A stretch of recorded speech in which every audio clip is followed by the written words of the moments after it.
기도하겠습니다. 하나님 저희를 불러주시고 모이게 하시니 감사드립니다. 늘 언제나 주님을 따라가는 그 마음대로 살아갈 수 있도록 이끌어 주시고 진리를 사모하는 마음과 그리고 진리를 갈급해하고 열망하는 마음으로 그리고 목말라하는 마음으로 살아갈 수 있도록 이끌어 주옵소서. 늘 하나님을 향한 열정으로 갈급함으로 살아가는 저희 될 수 있도록 해주시고 이 자리 진리를 향한 마음으로 함께 할 수 있도록 인도하여 주옵소서. 이 시간 주님께서 우리 모두 함께 할 걸 믿으며 예수 그리스도의 이름으로 기도드립니다. 아멘. 오신 여러분들을 환영합니다. 오늘은 6월 4일이고요. 사회 속의 신앙이라는 제목입니다. 그래서 사실 앞에 두 장은 별로 그렇게 중요한 게 아니기 때문에 잠깐만 이야기하고 넘어가도록 하겠습니다. 오늘은 물어보죠. 네. 음, 사회 속에서 왜 신앙이 필요할까요? 제목 그대로만 하면 사회생활하면서 왜 신앙이 필요하십니까? 오프라인으로 오신 분들께 물어보고 네. 집사님 사회생활 하시면서 왜 신앙이 필요하십니까?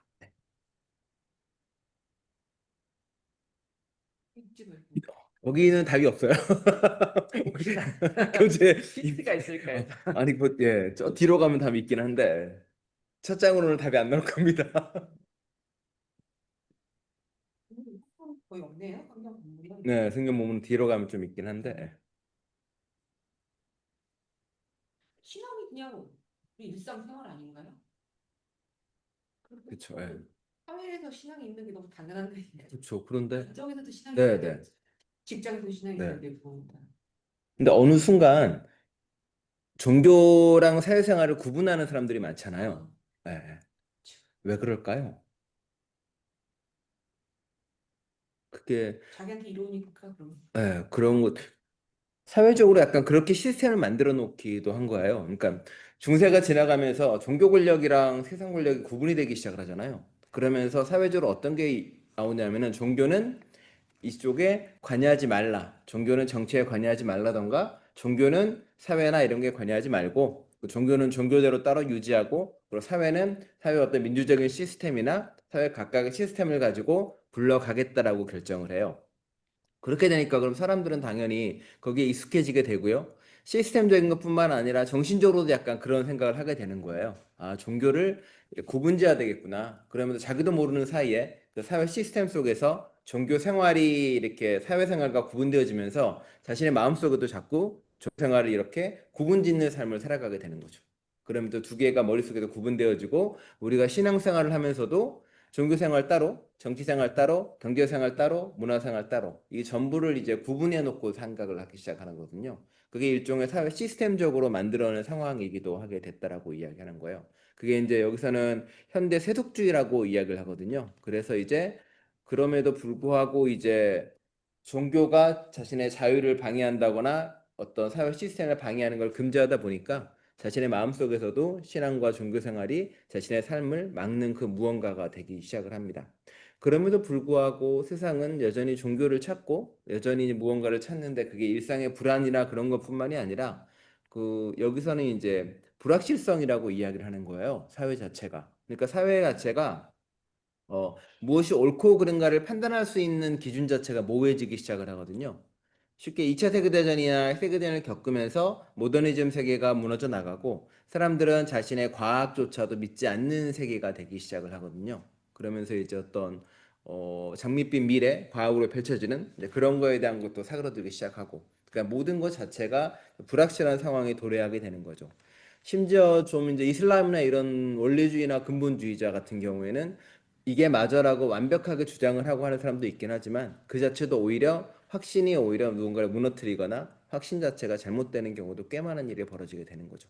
그러다 보니까 세상 속에는 이제 그 어떤 삶을 지탱하거나 세상을 지탱해야 될 도덕률이나 윤리적 근간 자체가 사라져버리는 시대가 왔다라고 이야기를 합니다. 그러면서 이제 이분이 얘기하는 건 뭐냐면 그렇다면 우리가 삶을 살아가면서 가장 사회 속에서 신앙을 지켜나가기 위한 근본은 무엇이 있을까? 나 개인으로서가 아니라 전체 사회 속에서 어떤 신앙이 어떤 가치를 가지게 되는 걸까? 그리고 우리의 신앙의 어떤 모습이 사회 속에서 힘을 발휘하고 능력을 발휘할 수 있을까? 그리고 우리의 신앙은 여전히 오늘날의 시대에서도 과학도 불확실하다는 그 시대 속에서 우리의 신앙은 어떤 가치가 있을까를 계속 물어보는 것 같아요. 그래서 거기에 대한 답을 이 사람들은 이분은 찾으려고 하고 애를 쓰고 있습니다. 그래서 페이지로는 1, 2, 3, 4페이지입니다.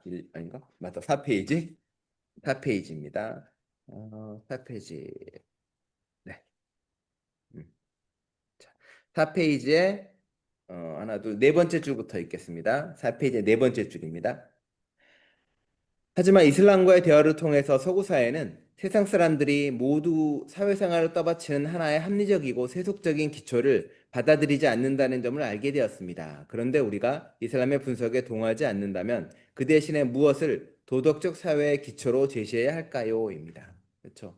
그러니까 세상 모두가 어떤 자신들이 믿고 있는 신념을 상대방에 강요하거나 요구할 수 없는 사회 속에서 그럼에도 불구하고 우리가 이 세상을 그 기초가 되는 도덕적 사회의 기초는 무엇이 될까라는 고민을 하고 있는 겁니다. 다시 읽어보겠습니다. 그 대신에 무엇을 도덕적 사회의 기초로 제시해야 할까요? 여기서 나는 그러한 기초를 다지는 데 필요한 것으로 그리스도교 신앙과 제자도의 두 가지 원리를 제시하고자 합니다. 그것은 인간이 모두 하나님께 동등한 가치가 있으며 또 서로에게 의존한다는 사실입니다. 우리가 참된 정의와 항구적 평화와 안정을 지켜내려고 할 때 이 두 가지 원리가 없이는 아무 일도 할 수 없습니다. 입니다. 이거는 사실 그 성경의 가장 기본적 원리이기도 합니다. 우리가 창조 질서의 첫 번째 원리이기도 하고요. 우리가 십계명을 배웠지만 십계명에 나와 있는 많은 계명들의 가장 궁극적인 건 뭐냐면 결국에는 다른 사람이 그리고 우리 모두가 함부로 다룰 수 없는 존재라는 걸 십계명에 집어넣는 거군요. 여성에게 성욕이나 욕망을 품고 바라보지 말라던가 누군가를 죽이지 말라던가 사람들을 소유물로 대하지 말다던가 누군가의 물건을 훔치지 말라던가 그 모든 윤리적 기준의 가장 근거에는 바로 인간이 얼마나 소중한 존재인가를 이야기하는 거고 동시에 또 인간이 소중한 가장 근본의 원인은 인간 자체로부터 오는 것이 아니라 신적인 하나님으로부터 온다는 거예요. 하나님이 인간을 자신의 형상으로 만들었으니 당연히 인간은 그만큼 고귀하고 아름다운 존재라고 이야기합니다. 세상 모두가 그렇게 사랑받을 수 있는 존재라고 이야기를 하는 거죠. 지난 어제 운영회라도 잠깐 그 얘기를 드렸는데 김인재 목사님 다운스트리트 교회에 가서 레인보우 플래그를 이렇게 달았어요. 정문에다가. 그러니까 도로가에요. 정문에 달고 있는데 그 다는 시간이 뭐 얼마나 길었겠어요. 1분도 안 걸리죠. 앞전 꼽으니까. 그 와중에 꽂고 있는 누가 지나가면서 너 레인보우 플래그 교회 왜 다느냐? 이거 오늘 프라이드 먼스다라고 이야기했어요. 그랬더니 그 지나가는 사람이 하나님은 어떻게 생각하실 것 같은데라고 물어보는 거예요. 그래서 대답보고 하나님은 everyone, anyone 다 사랑한다는 말을 했어요. 그러니까 조용히 물러가더라고요. 그래서 왠지 사탄아 물러가 같은 느낌이었지만 그래서 조용히 물러가고 그리고 반쯤 꼽으니까 이제는 차량이 지나가면서 차에서 누가 소리 지르는 거예요. 뭐라고 막 소리 지르는데 좋은 얘기죠. 안 좋은 이야기죠. 욕은 아닌데 뭔가 안 좋은 이야기를 하고 지나가더라고요. 한 1분, 2분 사이에 그런 일이 사실 벌어진 거예요. 야, 놀라운 게 많은 사람들은 그렇게 생각을 하죠. 이제 캐나다는 성소수자나 모든 사람들이 안정을 받고 다 이렇게 괜찮은 대우를 받아라고 이야기하지만 개인 개인에게서는 여전히 증오의 대상이 된다거나 사랑하지 못하는 대상이 될 수 있다는 거예요. 사실은 하나님의 가장 근본적인 질서, 모든 사람이 누구든 하나님은 사랑하고 사랑받을 존재라는 그 진리가 여전히 먹히지 않는 거죠. 그리고 많은 사람들은 여전히 사랑하는 것보다 미워하거나 싫어하는 걸 택합니다. 전 여전히 그게 제일 이해가 안 되는 건데 미워하고 싫어하는 것도 에너지가 많이 필요하거든요. 증오하거나. 근데 그 길을 택하는 게 여전히 이해가 안 되는 거예요. 그게 사실은 진보나 보수나 가릴 게 없이 많이 그렇다는 거예요. 정치적으로 진보인 사람조차 보수를 향해서 엄청난 분노와 화를 쏟아내거든요. 한국은 특히 이제 요즘 많이 그런 거고. 보수적인 사람들은 그보다 더한 분노를 쏟아내기도 하고. 근데 사실은 그것들이 그분들이 잘못되거나 틀어졌다거나 본데 악한 게 아니라 자신들이 받는 상처나 아픔을 분노와 화로서 표출을 한다는 거죠. 근데 예수님은 전혀 다른 방식을 가르쳐 줬거든요. 자신이 받았던 상처나 아픔이나 눈물을 사랑하고 용서하는 방식으로 그것을 전환하는 걸 가르쳐 줬거든요. 그거가 여전히 세상에서 안 되게 있다는 거죠. 그러니까 그게 사실은 세상에 아직 그 도덕적이거나 윤리적 가치가 제대로 자리 잡고 있지 못하다는 거고요. 결국은 우리가 알고 있는, 우리가 고백하는 신앙은 세상의 윤리적 가치와 도덕적 근간이 되어야 된다고 이야기하고 말하고 있고, 저도 주장을 하는 겁니다. 그렇게 만일 우리의 신앙이 사회의 도덕적 가치가 되고 윤리적 강령이 되면 우리 개인도 마찬가지지만 선거를 하고 투표를 하고 정치적인 행위를 하든 무엇을 하든 간에 그게 내 삶의 가장 중심에 들어올 수 있는 거잖아요. 그 중심으로 삶을 살아갈 수 있다고 이야기하는 겁니다. 지난번에 그 얘기, 지난 설교에 그 얘기도 했지만, 어, 예수님께서 하는 말씀이나 그리고 바울이 했던 이야기 중에 하나가 예수님께서 승천하신 이유가 사실은 만물을 충만하게 하기 위함이라고 이야기를 하거든요. 그리고 엘리야와 엘리사 이야기를 들으면서 엘리야가 승천하기 전에 하는 말이 내가 자신의 스승보다 2배로 더 루아가 가득 찼으면 좋겠다라고 이야기합니다. 그러니까 그 안에 내 안에 하나님의 것으로만 가득 차겠다는 소망이 있는 거거든요. 하나님의 사랑으로만 내가 가득 차기 원하고 하나님의 진리로만 가득 차기 원하고 그리고 하나님의 정의로만 가득 차기 원하는 그 마음이 사실은 우리가 가는 마음이고 그 마음으로 세상을 살아가라고 이야기하는 거죠. 그게 우리의 가장 큰 윤리적인 가치이고 도덕적인 지향점이라는 겁니다. 그래서 아마 그게 같은 곳을 바라보더라도 진보적인 정치적 성향을 지닌 사람과 그리스도인의 길이 거기서 약간 갈라지는 걸 사실 많이 느끼거든요. 용서와 화해를 통해서 진리로 나아가는 사람들이 있고 꺾고 넘고 부서서 가는 사람들이 있는 건데 그리스도인들은 용서, 화해, 평화 이런 걸 통해서 이제 앞으로 나아가려는 사람들인 거죠. 방법이 좀 달라요. 그렇기 때문에 예수님은 자신의 죽음을 통해서 구원을 이루려고 했지 남을 다 죽여가지고 세상을 만들려고 한 게 아니거든요. 제자들은 그걸 바랬을 거예요. 예수님이 저 나쁜 놈 다 죽여서 하나님 나라가 되기를 바랬지만 예수님이 만든 세상은 자기가 죽어서 하나님 나라를 만드는 거니까 전혀 다른 거죠. 그 이유는 오늘 이야기하는 것처럼 예수님 말씀처럼 생명 하나가 온 세상보다 귀하다는 그 진리에서 근거를 하고 있습니다. 그래서 또 읽어보도록 하겠습니다. 큰 글자이죠. 우리는 모두 하나님께 동등한 가치가 있다입니다. 읽어보겠습니다. 그리스도의 제자들이 볼 때 인간의 존엄성 그리고 그와 관련된 인권 개념 전체의 토대가 되는 것은 사람은 누구나 다른 사람이나 사물과 관계 맺기에 앞서서 하나님과 관계를 맺고 있다는 인식입니다. 하나님은 당신께서 세우신 영원한 목적, 곧 이 세상의 어떤 힘이나 환경으로도 바꿀 수 없는 목적에 비추어 사람들이 어떤 존재이며 또 어떤 존재가 될 수 있는지를 정하였습니다. 사람들은 자기네 소명을 거부하거나 완고한 마음으로 그것을 깨닫지 못할 수 있습니다. 하지만 하나님께서는 계속해서 그들을 부르시며 그들에게 자기네 소명을 완수하는 데 필요한 것을 베풀어 주십니다. 그리고 그 소명에 어떻게 응답하고 거절하느냐가 영혼에 영향을 미칩니다.입니다. 이게 영혼에 영향을 미친다는 게 뭐냐면 영원인데 네, 영혼은 아니고 영원이라는 건데 이게 시간의 개념이 아니라 요 앞에 이제 다른 책에 나왔는데 영혼의 개념은 뭐냐면 우리가 살아가는 가치가 그리고 우리가 살아가는 게 무엇을 선택하냐는 거예요. 우리가 순간을 선택하느냐 아니면은 영원을 선택하느냐. 우리가 영원한 삶을 선택한다는 게 하나님께 내가 구원을 받아서 내가 영생을 누린다는 그 개념이 아니라 성경에서 말하는 영혼을 선택한다는 것은 내가 한순간에 사라질 욕망이나 한순간에 없어질 악이 아니라 우리가 하나님의 진리에 속함으로써 영원히 존재하게 되는 그 진리나 사랑이나 정의에 우리가 들어가고 우리가 합하게 된다는 거죠. 그러면 그 영혼의 지속성 안에 우리는 들어가는 것이고 그게 더 끊임없이 풍성해질 수 있도록 우리가 영향을 미치고 함께 한다는 겁니다. 내가 거절해버리면 우리는 그 영혼의 삶에 참여하지도 못하게 되고 그 영원한 주님의 진리가 흘러가는데 우리 아무런 도움도 주지 못한다라고 이야기하고 있는 겁니다. 보겠습니다. 자, 우리는 모두 하나님께 동등한 가치가 있다는 원리는 내가 다른 사람 앞에 설 때마다 신비 앞에 서는 것이라는 뜻을 함축합니다. 예. 다른 사람들의 삶, 그들의 실존에는 오로지 하나님하고만 관계가 있기에 내가 다가갈 수 없고 통제할 수 없는 차원이 있습니다. 예스겔의 예언에 나오는 말로 하면 사람들이 듣든 듣지 않든 하나님께서 그들 각자에게 주시는 은밀한 말씀이 있습니다. 다른 사람들이 내게 베푸는 존중은 하나님께서 내게 보이시는 존중과 있다 있습니다. 하나님께서는 그 사람들도 지으시고 지키시기 때문입니다. 나는 다른 사람들과의 만남을 통해 거룩한 토대 앞에 섭니다.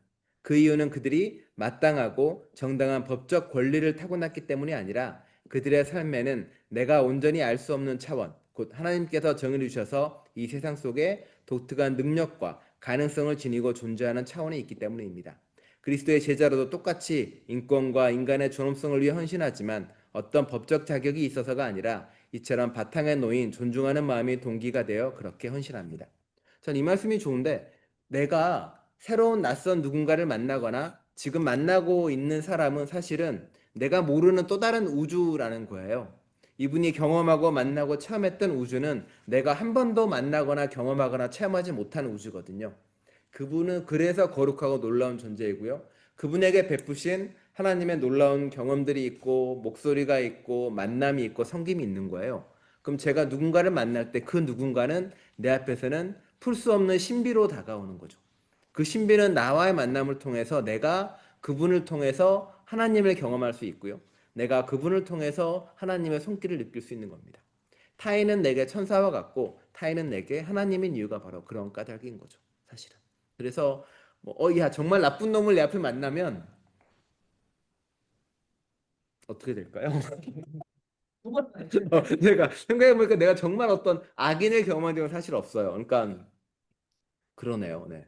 내가 정말 나쁜 사람만 우리가 사실 경험 살아가면서 정말 나쁜 누군가를 만나는 경험은 생각보다 그렇게 흔치는 않겠죠. 그럼에도 불구하고 일상에서 만나는 우리의 많은 사람들은 내가 조금만 마음을 열고 그가 하나님의 사랑받는 사람이라고 느끼면 그를 통해서 만나지는 하나님의 목소리가 분명히 있거든요. 사실은 노스교회 시니어분들을 내가 만나고 신방하면서 그분의 삶 가운데서 전쟁을 겪고 여러 가지 이민 생활을 겪고 1세대, 2세대 겪었던 사람들을 이렇게 들어보면 물론 이제 몇십 년의 삶을 제가 들은 시간이 곧 많아야 막 10시간 이 정도밖에 안 될 테지만 그 안에서 내가 만나지 못했던 하나님의 손길이 느껴진다는 거예요. 아, 하나님이 이렇게도 저분을 사랑하시고 이렇게도 말씀하시고 저렇게도 손길을 내미는구나라는 경험들이요.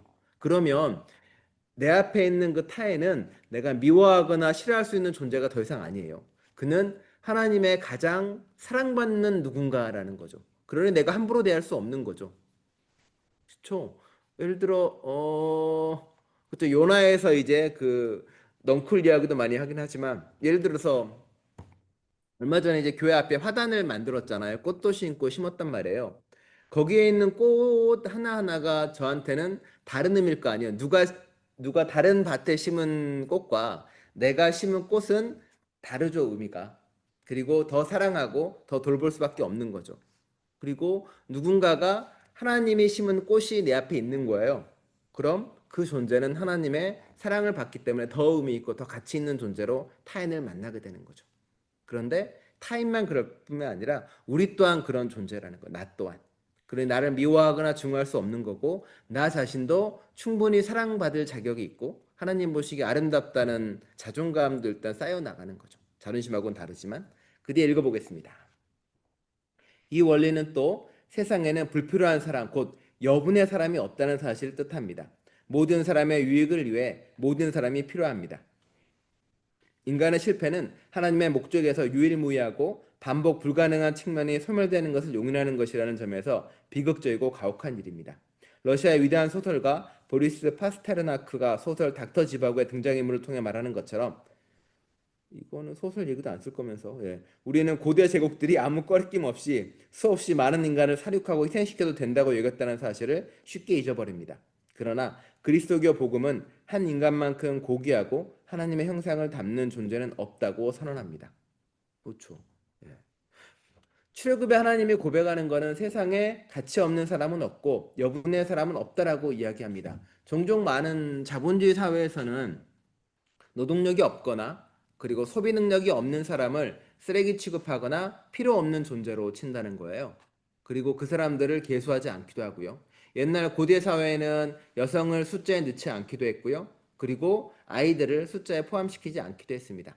그들의 판단 기준은 당연히 얼마나 경제 생활에 도움이 되고 그리고 필요하냐는 존재로 들어가요. 근데 하나님이 인간을 사랑하는 방식은 필요랑은 관계가 전혀 없는 거죠. 그러니 다른 방식으로 사람을 바라봅니다.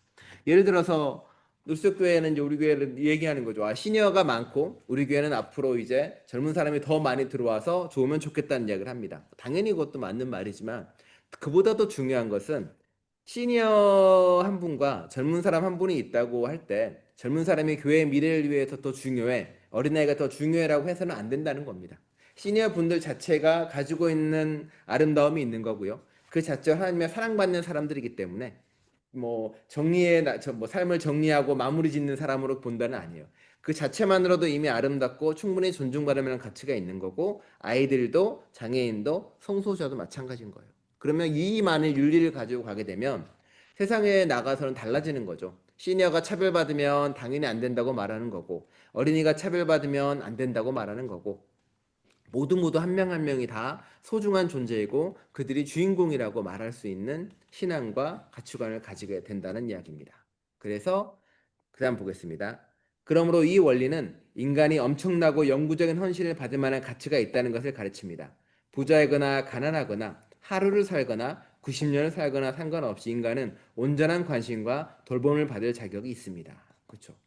이게 되게 중요한 거예요. 누군가가 저 사람은 이것 때문에 가치가 없고, 혹은 저 사람은 뭐 금방 돌아가실 거니까, 저 사람은 노동력이 없으니까, 태어나자마자 저 사람은 장애가 있으니까 태어나지 않았어야 돼라는 말을 함부로 한다거나 그런 일이 있을 수 없는 거죠. 하나님 보시기에 모두가 다 사랑받고 태어날 때부터 아름다운 존재라고 말하기 때문에 그렇습니다. 자, 그다음 봅니다.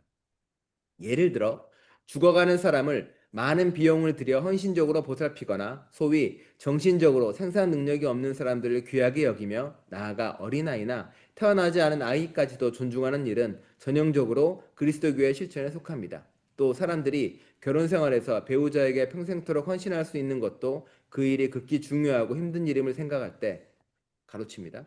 수십 년 넘게 관계를 이어오면서도 사랑하는 사람을 완전히 이해하거나 사로잡는 것이 불가능하기 때문이죠. 역시 전형적인 그리스도의 실천에 속합니다. 순간적으로 폭발하는 성적 충동도 인간의 고유한 특성을 인식할 때 이렇게 그리스도의 실천에 속하는 것으로 바뀌게 되고, 그래서 뭔가 근본적이고 신나는 일이 가능하게 됩니다. 오늘날 문명세계가 겪는 성도덕의 위기는 단순히 원칙을 지키지 못하는 데 생겨나는 문제가 아닙니다. 인간의 지는 신비에 대한 인식을 상실하고 평생에 걸쳐 다른 사람에게서 신비로움을 찾고 누려야 할 소명을 잃어버린 데에서 위기는 시작됩니다. 이분이 왜 성적인 걸 썼는지 모르겠는데 이런 경우죠. 그러니까 다른 사람을 단순히 성적인 욕망이나 대상으로 바라보는 순간 인간에게 준 어떤 그리고 믿으면 노래 나오지만 성이라는 축복을 도구화하거나 수단화하거나 폭력으로 사용할 수 있다는 거예요. 성적인 욕망이나 축복은 다른 사람을 찾는 방식 중에 하나고, 다른 사람에게 새로운 기쁨과 그리고 새로운 무언가를 찾을 수 있는 통로가 될 수 있는 거거든요. 그럼에도 불구하고 그거를 수단화하고 폭력을 바꾸고 그렇게 욕망의 대상으로 바꾸는 순간 우리는 전혀 다른 길로 간다라고 이야기를 하는 겁니다. 성차별뿐만 아니라 모든 게 이제 그런 거라고 이야기하는 거고요. 우리가 가지고 있는 모든 것들은 누군가를 폭력하거나 억압이나 뺏기 위한 것들이 아니라 그 방식을 통해서 누군가를 좀 더 알고 만날 수 있는 통로가 될 수 있다라고 이야기를 합니다. 그리고 여기에 이제 뭐 임신 중단 문제나 이혼의 문제나 이런 문제는 이제 따로 또 이야기하는 영역이기 때문에 다른 영역이 되기도 합니다. 보겠습니다. 그 다음입니다. 이 원리는 또 어떤 사람의 가치를 그가 얼마나 성공했으며 얼마나 효율적이냐를 기준으로 평가해서는 안 된다고 가르칩니다. 성공이라는 잣대로 증명할 수 없는 고귀한 것, 사회의 기대와 요구를 초월하는 것들이 언제나 존재합니다. 크게 보아 이런 것들은 특히 예술가들이 맡아야 하는 일이라고 볼 수 있습니다. 하지만 이 원리는 또 갈수록 조급해지고 많은 것을 요구하면서 과도한 업무와 스트레스를 낳는 문화의 기대치에 부응하지 못하는 사람들에게 존중과 관심을 베푸는 것을 뜻하기도 합니다. 사람은 다른 사람이나 사물과 관계 맺기에 앞서 하나님과 관계 맺는다고 보는 그리스도의 비전에는 일과 인내를 소중하게 여길 뿐 아니라 한 걸음 더 나아가 여가를 소중히 여기고 주는 일 못지않게 받는 능력도 귀하게 여깁니다. 예. 이건 뭐 그쵸. 일과 인내는 뭐냐면, 인내는 일은 결국은 그 노동 착취되는 그런 일들이 아니라 내 일을 통해서 그 일이 세상을 돌보고 다른 사람을 섬기고 다른 사람과 함께하는 데서 그 일의 의미를 찾는다는 거예요. 월급의 유무나 혹은 뭐 학력의 유무에 따라서 일을 하는 게 아니라 공동체 구성원으로 내가 누군가를 위해 한다는 일의 의미가 있는 거죠. 또 하나는 이제 인내를 소중히 여긴다는 것은 얘기한 것처럼 내가 다른 사람과의 만남에 그 사람이 소중하기 때문에 내가 화를 내지 않고 내가 참고 내려놓을 게 많이 있다는 거죠. 또한 더 나아가서 여가를 소중히 여기는 것도 당연한 거고요. 주는 일 못지않게 받는 능력도 귀하게 여긴다라고 이야기합니다. 사람들이 주고받는 거에 있어서 주는 거를 너무 위에 두고 있고 받는 거는 무슨 부족한 사람처럼 두고 있는 게 그렇지 않다는 거예요. 받는 것도 당당히 자신의 것을 요구하는 거고, 왜냐하면 그 사람은 그것 외에 그 일 외에 다른 걸로 하나님과 함께 관계를 맺고 나가고 있다는 거예요. 그게 남들 보기에는, 세상이 보기에는 하찮아 보일 수도 있고 세상이 보기에는 아닌 거 볼 수는 있겠지만, 하나님은 그 방식을 통해 그 사람하고 관계 맺는 거거든요. 그러니까 판단할 기준 자체가 하나님이 모든 사람을 사랑한다가 그 판단이 된다는 겁니다. 그리고 개인 개인마다 다르게 돌보시고 다르게 역사하신다는 거예요. 그렇게 되면 어떻게 되냐면 그 뒤에 나옵니다. 만일 선진화된 우리 사회 흐름이 개인의 독특성을 무시하고 사람들에게 과도한 업무와 가시적 결과라는 무거운 짐을 지우며 성공은 칭송하고 실패는 경멸하고 성을 지속적이고 창조적인 동반자 관계가 아니라 오락으로 변질시키는 특성을 띠게 된다면, 이에 대해 그리스도의 제자들은 이 모든 현상은 인간이 하나님의 작품이라는 믿음을 버린 데서 비롯된 당연한 결과다라고 말할 수 있을 것입니다. 그런데 여기서 우리는 한 걸음 더 나아가게 됩니다. 하나님의 창조는 인류를 넘어 더 넓은 영역을 포괄하기 때문입니다. 인간에 대한 설명으로 합당한 것은 사물에도 그대로 적용됩니다. 동방교회 초기의 몇몇 신학자들은 물질 세계의 모든 요소가 하나님의 말씀을 담고 있으며 하나님의 생명과 지혜가 어떤 것인지를 계시한다고 말했습니다. 우리가 이 사실을 받아들인다면 우리를 둘러싸고 있는 세상을 우리가 원하는 것을 얻고 착취하는 채석장이나 되는 양 다루어서는 안 됩니다. 생태학과 환경위기의 측면에서 볼 때 이 세상을 우리의 소유라고 주장하는 대신 우리가 관계 맺기에 앞서 하나님과의 관계가 있는 것으로 보는 태도를 회복시켜주는 종교적 관점이 그 어느 때보다 절실히 필요합니다. 성경을 보면 하나님은 인간이 세상에 살기 전부터 그 세상을 가리켜 좋다고 말씀하십니다. 사람들의 종종 제가 묻는 질문 중에 하나가, 하나님이 어디에 계십니까? 라고 물어보는 게 있어요. 예를 들어서 저번에 제가 물어봤었는데, 자, 나무에는 하나님이 왠지 계실 것 같다. 예, 바람에도 꽃에도 풀에도. 자, 나무를 잘랐어요. 자, 자른 나무에는 하나님이 계실까요? 안 계실까요? 정치 있으면 어떻게 됩니까? 자른 나무에 하나님의 영이 있을까요? 없을까요? 계실 거라고 봅니다. 자, 잘라서 책상을 만들었어요. 잘라서 만든 책상에는 하나님이 만약에 계실까요? 전염됐다고 안 계시면 음, 아무 데도 없는 아, 거잖아요. 그렇죠. 그죠? 예. 그러니까 올해도 있고 어딘가 아, 있다면 그쵸. 아, 본질이 훼손되지 않았기 때문에, 그렇죠. 아, 근데 그걸 그 형태가 바뀌었다고 해서 음, 그 안에 있는 게 없어진다고 맞아, 보장하지 맞아. 마요. 예. 그렇게 따지면 그렇게 되는 거죠. 세상 모든 만물에 하나님이 깃들어 있어요. 그쵸. 그리고 그걸 가공하고 만들어도 그 안에 하나님이 깃들어 있게 되는 거거든요. 그러면 하나님께서는 생물과 무생물 모두에 깃들어 있는 사람이 되는 거예요. 그게 플라스틱으로 만들어진 탁자이든 혹은 뭐 이렇게 펜이든 심지어 셀폰이든 종이 한 장이든, 그러면 바꿔 말하면 세상의 모든 것이 다 하나님과 관계된 존재라는 거예요. 그러면 우리가 그것을 함부로 다루거나 함부로 대할 수가 없게 되는 거죠. 살아있는 나무나 풀을 넘어서서 무생물조차도 그렇게 대하는 거예요. 그럼 모든 존재하는 것에 우리가 이제 좀 다르게 대할 수 있게 되고 다르게 만나는 거죠. 관계 맺기가 이제 완전히 바뀌는 겁니다. 내가 세상에서 요구하는 관계 맺기가 아니라 좀 더 다른 관계 맺기가 됩니다. 그래서 그 다음에 넘어가는 게 바로 그 관계 맺기입니다. 큰 글자로 써 있습니다. 우리는 모두 서로에게 의존한다입니다. 큰 글자 넘어가서 하겠습니다. 앞서 살펴본 내용을 기초로 그리스도교 신앙과 제자도가 우리의 사회생활 태도에 무엇을 가르치는지 온전한 그림으로 그려낼 수 있습니다. 그런데 이 그림이 분명 예수의 가르침을 토대로 삼고 있기는 하나 아직까지는 유대인이나 무슬림, 힌두교가 주장하는 것과 아주 유사합니다.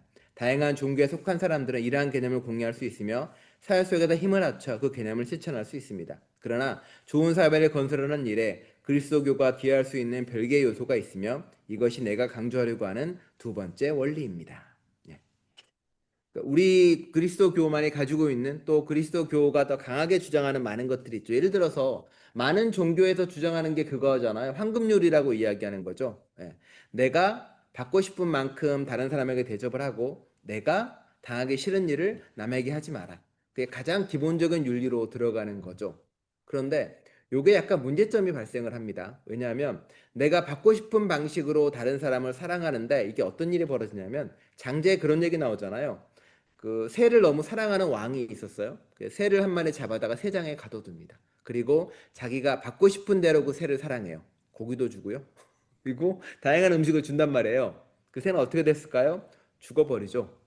뭐 여우와 두루미 얘기도 마찬가지일 거고 좀 다르게 해석을 하면 그러니까 내가 받고 싶은 방식으로 사랑하는 황금률이 바꿔 말하면은 내 중심적이 되거나 내가 세상의 중심으로 세상을 해석하는 방식이 된다는 거예요. 그런데 예수님은 이제 전혀 다른 이야기를 하기 시작합니다.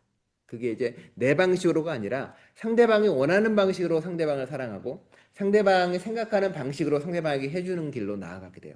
황금률보다 더 멀리 나가는 방식이 나왔고 그 중심에는 우리의 관계 맺음이 좀 달라지는 관계를 만들어 나가기 시작을 합니다. 읽겠습니다. 신약 성경에서는 사람들이 믿음으로 예수 그리스도와 관계를 맺을 때 모든 사람이 자유롭게 자기의 은사를 내어놓아 다른 사람을 섬기는 공동체가 형성된다고 말합니다. 하나님께서 인간 세상에서 차리시는 것을 가장 완벽하게 제시하는 공동체는 각 사람이 자기의 자원을 재정적인 것이든 영적인 것이든 지식에 속한 일이든 행정적 일이든 가리지 않고 다른 사람들에게 나누어 주는 공동체입니다. 이런 공동체의 모습은 사도 바울의 말대로 그리스도의 몸을 본받은 것입니다. 이 공동체에서 가장 미천한 사람이나 쓸모없는 사람들이 은사와 목적을 지닌 존재로서 존엄성을 인정받을 뿐만 아니라 누구나 다른 사람에게 베풀 수 있어서 나누어 주는 자로서 존엄성을 누리고 중요한 사람이 될 수 있습니다. 또 모든 사람의 존엄성을 지닌다고 주장하는 정적 개념을 뛰어넘어 사람은 누구나 다른 사람의 삶과 존엄성을 세워주는 일에 참여한다고 보는 역동적 그리스도교의 비전을 제시합니다. 그렇죠? 내가 하나님께 사랑을 받아를 넘어서서 우리는 누구나 다른 사람을 도와주고 함께 할 수 있어라고 가르쳐 줍니다. 그거는 예수님이 했던 일이에요. 예수님이 처음에 와서 죄인들 혹은 아픈 사람, 힘든 사람, 당시에 사회적으로 밀려난 사람, 자신의 삶의 가치가 없는 사람들에게 예수님이 한 말은 뭐냐면 당신은 하나님의 자녀입니다라고 이야기해 줍니다. 그렇죠. 이게 1대1로 이제 하나님과 자신과의 관계를 첫 번째를 해주는 거고요. 그 다음에 예수님이 무슨 일을 하냐면 이제 서로 사랑하라는 일을 가르쳐 줍니다. 그래서 교회를 만들어 나가기 시작을 합니다. 이제 너는 하나님의 사랑받는 존재일 뿐만이 아니라 다른 사람을 돌보고 섬기는 존재가 될 수 있어라고 말하기 시작을 합니다. 다른 사람을 살아갈 수 있게 되는 거죠. 그래서 그 뒤에 나옵니다. 이 비전은 동기부여의 문제와 아주 밀접한 관계가 있습니다. 이 글에서 내가 사용하는 종교 언어들은 그 바탕에 감사하는 마음과 연결된 존중이라는 기본 태도를 깔고 있습니다. 우리 앞에 있는 것, 곧 세상을 이루는 인간과 물적 자원들은 신비한 방식으로 하나님과 연결되어 있으며 따라서 하나님께서 우리에게 주시는 선물을 담고 있습니다. 인간과 물질로 이루어진 세상을 존중하고 사랑하면서 그러한 마음으로 교류한다는 것은 앞서 언급한 기본 태도를 표명하는 것일 뿐만 아니라 세상의 형편이나 상황이 어떠하든지 희망을 품고 하나님께서 우리에게 주시는 선물에 자신을 개방하는 것을 뜻합니다. 이런 태도는 인간과 물질 세상을 내가 원하는 대로 만드는 일이 아니라 하나님께서 계획하신 대로 세워가는 일에 관심을 기울인다는 점에서 이타적 견해이며 또 다른 사람의 삶도 하나님께서 정하신 대로 성숙하지 않는다면 나 역시 하나님께서 원하시는 사람이 될 수 없다는 사실을 인정한다는 점에서 자기중심적 견해입니다. 네, 그 밑에까지 볼게요. 아닙니다. 네. 그리스도 사상에서 개인에게 부여된 적극적 책임을 강조한다는 것은 정부나 민간 영역의 구분 없이 지도자의 위치에 있는 사람이라면 누구나 다른 사람을 이끌어 하나님께서 베푸시는 가능성에 자유롭게 응답하도록 인도할 사명이 있다는 것을 의미합니다. 그렇죠. 우리는 다른 사람의 도움 없이는 존재할 수 없고요. 우리는 다른 사람의 도움 없이 하나님께 나아갈 수 없습니다. 그게 기본적인 원칙이기도 하고요. 또 놀라운 점은 이게 사람을 넘어서서 우리는 세상의 모든 창조 세계나 혹은 물질 세상을 없이는 우리는 하나님께 갈 수 없다는 고백입니다. 그러니까 나는 홀로 존재할 수 없고 나는 함께 가야 되라고 이야기하는 그 순간 우리는 이제 서로가 서로를 돕는 공동체로 자리 잡고 그렇게 걸어가는 거죠. 볼게요. 그래서 그리스도의 비전에서 보면 종교의 지지를 받는 공적 권력이 개인의 선택을 억압하는 일은 있을 수 없습니다. 역사를 통해 우리는 교회가 정치 권력을 직접 행사하려고 들면서도 자유롭게 베풀고 섬기는 공동체라는 참된 특성을 잃어버리고 또 권력 앞에서 뒤로 물러서면 그리스도의 독특성을 포기하는 위험에 빠지게 된다는 사실을 확인합니다. 말하자면 그리스도의 제자도란 사회의 다른 영역과 충돌하는 것을 두려워하지 않고서 그리스도의 몸 안에서 하나된 관계라는 비전을 따라 사는 것을 뜻합니다. 충돌이 일어나는 까닭도 이런 관계로 사는 삶이 대체로 사회에서 환영받지 못하기 때문입니다. 그렇죠? 따라서 그리스도인들은 전체 사회를 향해 자기네 비전을 따르라고 강요하지 않습니다. 그리스도인들이 정치 영역에서 맡아야 할 역할이 있다면 사회가 의사를 결정하는 과정에서 진지하게 신앙의 목소리에 귀를 기울여야 한다고 주장하는 형태가 될 것입니다. 달리 말해 그리스도인들의 제자들이 정치적 운동을 펼치는 이유는 정치를 지배하기 위해서가 아니라 그런 목적으로 활동하게 되면 그리스도인들이 소중하게 여기는 개인적 자유의 가치를 훼손하게 됩니다. 대중사회에서 인지도를 확보하기 위해서입니다. 즉 공정령으로 들어가 적극적으로 그리스도의 비전을 전파하고 옹호하며 공공의 삶을 세우는 타당한 기초가 있다는 사실을 정부와 개인들에게 납득시키기 위해서 일합니다. 예. 이게 뭐냐면 권력을 목적으로 하지 않아요. 그리스도인들은 권력을 잡아서 그 권력을 가지고 무언가를 하겠다가 아니라 너희가 가야 갈 길이 무엇인지, 지향해야 될 바가 무엇인지, 어떤 것을 바라봐야 되는지를 끊임없이 알리고 선포하는 역할입니다. 그래서 제가 저번에도 말씀드렸지만 우리가 저 사람에 대해서 뭐 권력을 가지면 좋아라고 바라보는 그리스도 입장이 아니라 물론 뭐 개인의 선택 따라 다르겠지만 저 사람들의 말이 저 사람들의 선포가 옳기 때문에 그를 선택하고 가는 경우가 많다는 이야기입니다. 우리가 말해야 되는 것은 권력을 잡자가 아니라 이게 옳고 이렇게 해야 되고 이런 길을 걸어야 된다고 계속 알리는 역할입니다. 예언자 역할이기도 하고요. 그래야만이 세상이 나아진다고 말하는 겁니다. 그러니까 굳이 이런 지향점을 말하기 때문에 결국은 그러니 권력을 잡을 수가 없는 거예요. 왜냐하면 계속 더 나은 걸 말하는 거니까. 아무리 세상적으로 훌륭한 권력자가 있다고 하더라도 누군가의 세상에 많은 사람들은 그 훌륭한 권력자를 지키고 옹호하고 권력을 통해서 뭔가 이루려고 할 테지만 그리스도인들은 그 훌륭한 권력자라고 이야기하더라고 더 나은 걸 이야기하는 거고요. 잘못된 걸 틀렸다고 말하는 거고요. 그리고 더 나은 세상에 대한 이야기를 한다는 겁니다. 그러니 아무리 좋은 권력이 들어와도 교회는 계속 비판자 쪽에 있을 수밖에 없는 거죠. 너 틀렸어? 이쪽으로 가야 돼. 너 잘못됐어? 이쪽으로 가야 돼. 그러니까 끊임없이 계속 반대편에서 외치는 예언자의 목소리가 될 수밖에 없다는 이야기입니다. 그러니 얘기한 것처럼 아까 이야기한 것처럼 이렇게 사는 사람은 대체로 사회에서 환영받지 못합니다. 왜냐하면 더 옳은 것과 더 낮아지라고 계속 말하고 있기 때문에 그런 거고요. 네, 그래서 됩니다. 그 밑에 보겠습니다. 큰 글자로. 그렇다면 그리스도인들은 어떻게 영향을 끼칠 수 있는가입니다. 뭐 집회와 시위를 나가는 것도 그렇고 복잡한 현대 민주주의 사회에서 그리스도인들의 제자들이 공적 영향에 끼칠 수 있는 가장 큰 영향은 내가 지금까지 계속 말해온 근본적 존중을 구체적 행동에 담아 전하는 메시지로 이루어집니다. 이런 메시지를 담아낸 자원봉사 활동은 사회가 당연하게 여기는 일들을 지속적으로 변화시키는 잠재력을 지닙니다. 그리고 그 결과로 법률이 제정되느냐와는 별개로 법 제정은 절대 다수의 인구가 변화, 예를 들어 노예제 폐지와 같은 일의 정당성을 압도할 때만 이루어집니다. 별개로 분위기가 바뀌고 인간을 위한 새 가능성을 열리는 것을 보게 됩니다. 그러니까 이게 그리스도인들은 가능성을 가지고 싸우는 사람들은 아닙니다. 뭐 이게 가능해, 이게 불가능해라고 이야기할 때 그리스도인들은 하나님과의 관계 속에서 삶을 살아가는 사람들이잖아요. 부활도 믿고 뭐 이런 것도 믿는 건데 세상 사람들은 이루어지지 않는다는 그 무언가를 향해서 어둠 속에서 끊임없이 빛을 밝히는 일을 하는 거죠. 옛날에는 바꿔 말하면 흑인 노예 제도를 이야기할 때 옛날에 뿌리라는 드라마 혹시 보셨나요? 네. 네. 가보진 않았는데 아, 봤어요. 뿌리라는 너무 오래됐나? 잠깐만. 뿌리라는 드라마가 있는데 그 쿤타 킨테라는 흑인 아프리카계가 이제 자신의 근본을 찾고 그리고 탈출하고 노예 해방 이야기인데 거기 보면 그런 장면이 나와요. 어, 탈출하다 잡혀요. 잡혀가지고 채찍으로 그 노예를 때려요. 한참 그 주인이. 그런데 조그만 백인 소녀가 문을 열고 들어옵니다. 우리가 상상하는 건 그 아이가 울면서 아빠 그러지 마겠지만 그런 건 아니고요. 그 백인 애가 들어와서 아빠한테 교회 갈 시간이라고 이야기합니다. 그러자 그 아빠는 채찍을 내려놓고 다 가요. 교회에서 또 모여서 예배 드리고 찬양 드리고 다시 돌아옵니다. 그렇죠. 우리는 그런 사람들을 지금은 그리스도인이라고 부르지 않지만 그때 당시에는 그게 그리스도인이었습니다. 정책을 바꾸는 게 아니라 그리스도인들은 새로운 세상을 보여주는 사람이거든요. 불가능한 세상을 계속 보여주는 거고. 그러니 우리는 지금 있는 걸 넘어서서 새로운 가능성을 여는 존재로 계속 남아있어야 된다고 이야기하고 있는 겁니다. 그리고 그렇게 움직이는 것은 조금 다릅니다. 그 뒤에 나옵니다. 그리스도인들의 호스피스 활동은 하나님과 관계 맺어 사는 인간의 신비에 진지하게 헌신하는 일이라는 점에서 증언을 대표하는 아주 강력한 사례입니다. 또 다른 사례로는 그리스도인들이 적극적으로 개입하여 공정거래가 이루어질 수 있도록 헌신하고 감시하는 일을 들 수 있는데, 이를테면 물건을 선별하여 구매하고 생산과 유통 문제에 소비자로서 압력을 가하는 일이 그에 해당합니다. 이 일도 역시 효과적 증언이 될 수 있습니다.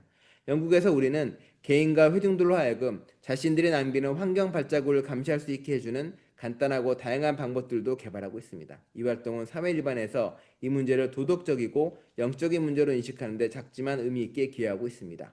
그렇죠?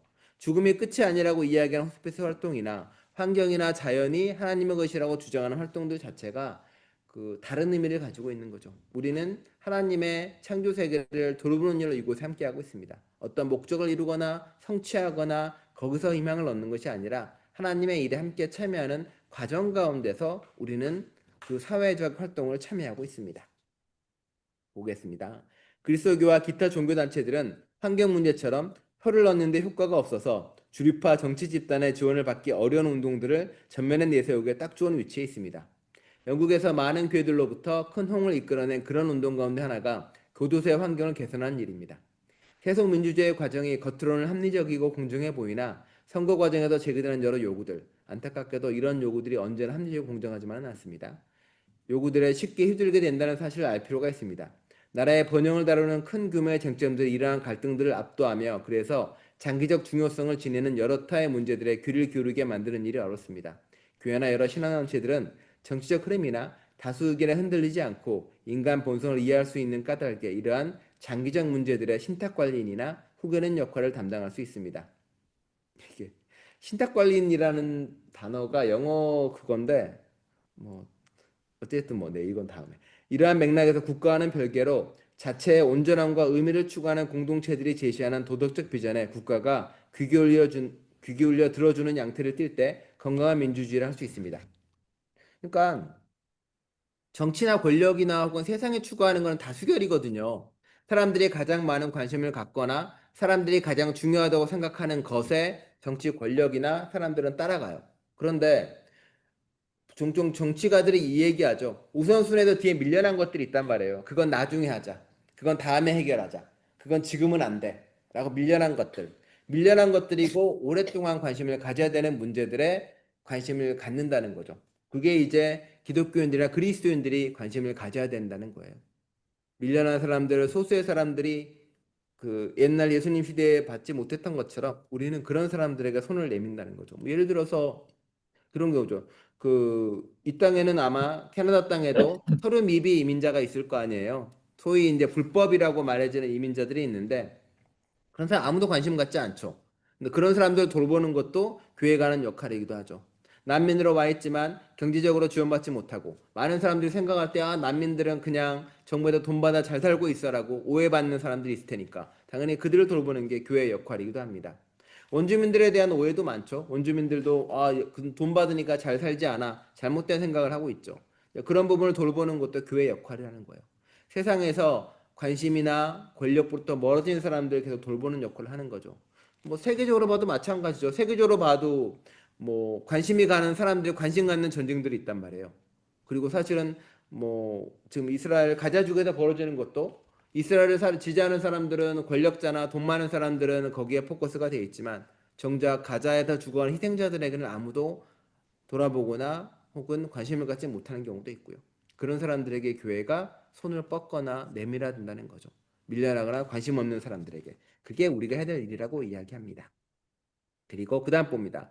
이번 장에서 나는 하나님과의 관계에 비추어 인간과 세상을 보는 그리스도의 모델이 새로운 정치적 비전을 제시할 수 있는 몇 가지 특별한 방법을 제안했습니다. 그리스도의 제자들은 국가를 교회로 변화시키려고 노력하는 대신 인간성을 최고로 구현하는 공동체의 삶, 그리스도의 몸이 이루는 삶의 형식과 방향을 국가와 전체 문화에서 제시합니다. 완고한 세속사회는 자기 폐쇄적이 되거나 극단적 비판이 전혀 대응하지 못하고 도덕적 전반에 우선적 문제들을 다루는 토론의 장을 갖추지 못하며 변화를 거부하게 되는 위험을 늘 안고 있습니다. 이러한 진정한 공동체 형식과 방향을 제시하는 것이 그리스도교가 공적 영역에 기여할 수 있는 일의 핵심이라고 할 수 있습니다. 그리스도교는 전혀 다른 관점, 곧 사리를 추구하는 집단으로서 결코 생각할 수 없는 관점의 문제를 제기합니다. 그리스도교는 국가와 법의 대화 상대자가 되며 이른바 비판적 지지자의 역할을 합니다. 또 국가가 당연하다고 여기는 것에 근본에 대한 문제를 제기하며 일반적 사회도덕의 천박함에 이의를 제기합니다. 그리스도교는 국가를 향해 자신이 대변하는 공동체인 하나님 나라를 본받아 변화되라고 요구합니다. 그리스도교는 정치를 통해 이 땅 위에 하나님 나라를 이룰 수 있다는 그릇된 주장을 펴지 않으며 오히려 인간이 사적으로나 공적으로 세워가는 공동의 삶 속에서 하나님 나라의 약속을 좀 더 구체화하고 가시적인 것으로 만들기 위해 꾸준히 노력합니다. 사실 이러는 경험은 꽤 많이 있죠. 예를 들어서 초대교회가 바울이 세울 때 그 안에는 주인도 없고 노예도 없고 남자도 없고 여자도 없다고 처음에 이야기합니다. 그러니 당시 그리스도 교회에 여자 신도들이 많았던 이도 충분히 이해될 만하죠. 다른 데서는 차별을 받지만 교회에서는 차별받지 않기 때문에 그러합니다. 뭐 사실 완전히는 아니지만 그래도 그 안에는 좀 더 나은 공동체가 존재하고 좀 더 나은 무언가가 그 안에 있기 때문이죠. 세상에서는 제대로 대우받지 못하는 사람들이 교회에서는 온전한 사람으로 대우받습니다. 세상에는 밀려난 사람들이 교회에서는 중심에 설 수 있게 되는 존재가 되는 거죠. 그러니까 교회는 새로운 미래를 보여주는 거고 하나님 나라를 계속 보여주는 겁니다. 그걸 통해서 우리가 알려주고 보여야 되는 많은 것들이 있다고 이야기합니다. 그래서 그 다음 마지막 단락입니다. 간단히 말해 그리스도교는 국가가 중요하지 않다거나 이 세상에 속한 더 높은 힘에 종속된다고 말하는 것이 아니라 단지 하나님의 관점에서 보아 상대적일 뿐이라고 주장합니다. 제자가 된다는 것은 영원토록 변하지 않고 흔들림 없는 사랑의 눈으로 다른 사람들, 특히 큰 공경에 처한 사람들을 헤아리도록 부름받았다는 것을 뜻합니다. 제자인 우리가 성령의 능력을 힘입어 이 부름에 응답하며 나아가 과거와 현재뿐 아니라 미래에도 동서양의 모든 사회 속에서 이 비전을 경고하고 바람직한 희망의 태도로 선포할 수 있기를 나는 간절히 바라고 기도합니다. 입니다. 끝입니다. 어, 똑같은데 그 그리스도인으로서 하는 자원봉사 같은 경우 자원봉사를 하는데 어떤 자원봉사는 희한하게도 잘못된 시스템을 계속 존속하게 만드는 자원봉사도 있고요. 어떤 자원봉사는 세상을 바꾸어가는 자원봉사도 있습니다. 그런 걸 고민하고 씨름하고 만들어가는 거죠. 내가 도네이션을 하는데 도네이션 하는 데 있어서 고민을 하게 되는 거죠. 늘. 이게 과연 도움이 되는지 아니면 이 도네이션을 통해서 오히려 잘못된 것이 계속 반복되고 있지 않은지에 대한 고민을 하게 되는 거고요. 저번에 말했잖아요. 경제생활 하는 데 있어서도 내가 뭐 주식을 사거나 뭐 다른 무언가 할 때도 내가 하는 이 경제 활동이 하나님 뜻에 맞는지 늘 고민을 하게 되는 거죠. 이윤을 고민하기보다는 과정과 혹은 그 결과에 대한 고민을 하게 된다는 거죠. 그걸 통해서 우리는 사회 정의나 혹은 사회 경제 활동 모든 것에 참여하게 된다고 이야기하고 있습니다. 네. 날씨가 더워져서 뭐야, 네.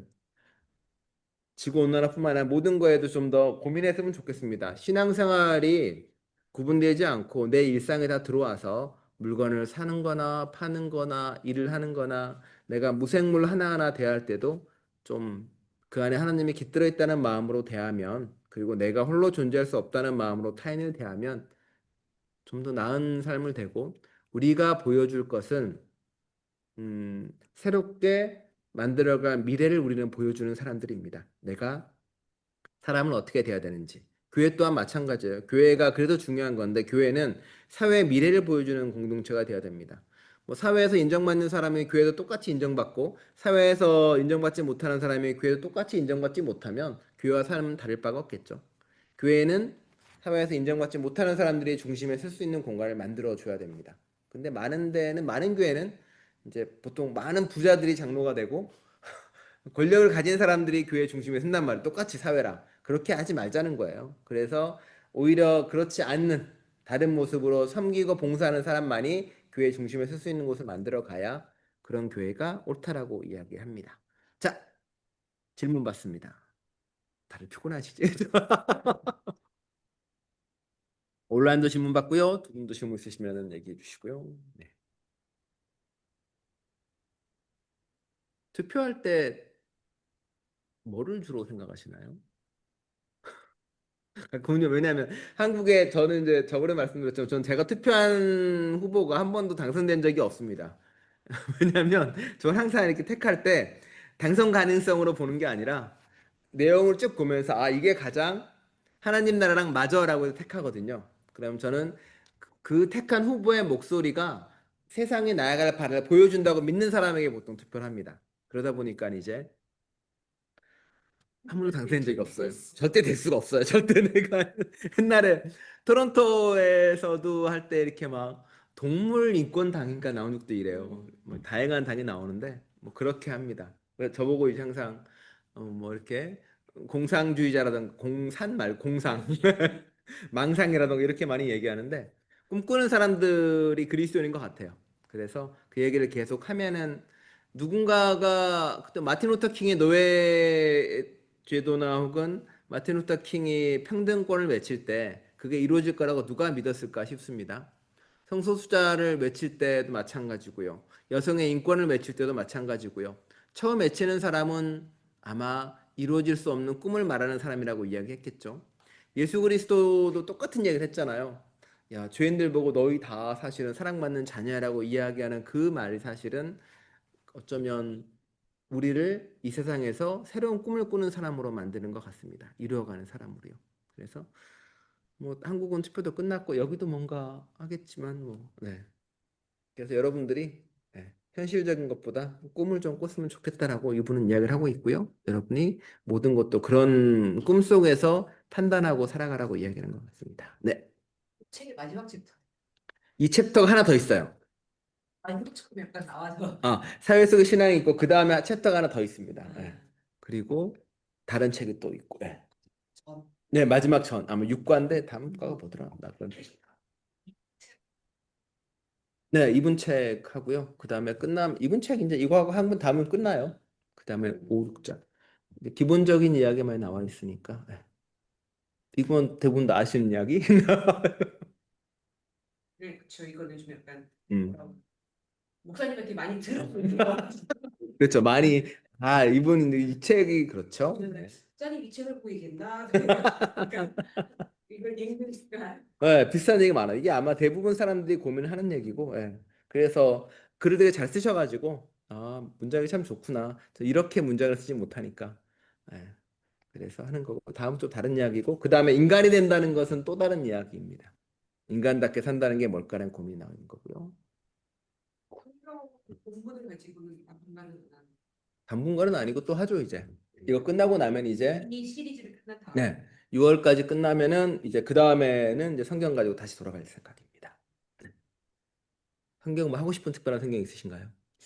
독특한 거를 좀 해보고 싶어요. 그러니까 기존의 목사님들이 많이 다뤘던 그거 말고 거 말고 레위기를 해보실래요? 레위기 보면 레미야 뭐 네. 에레미야 재밌습니다. 예언서도 재밌고 엘리야 그래요. 그다음에 읽다가 또 막히면 또 그냥 끊어지기 때문에 예언서 재밌죠. 그런 걸 좀 보고 목사님이 좀 알려주시면 그렇죠. 좋고요. 네, 이게 이런 의미가 있었구나. 그렇죠. 저 사사기는 설교를 한번 쭉 했었잖아요. 사사기도.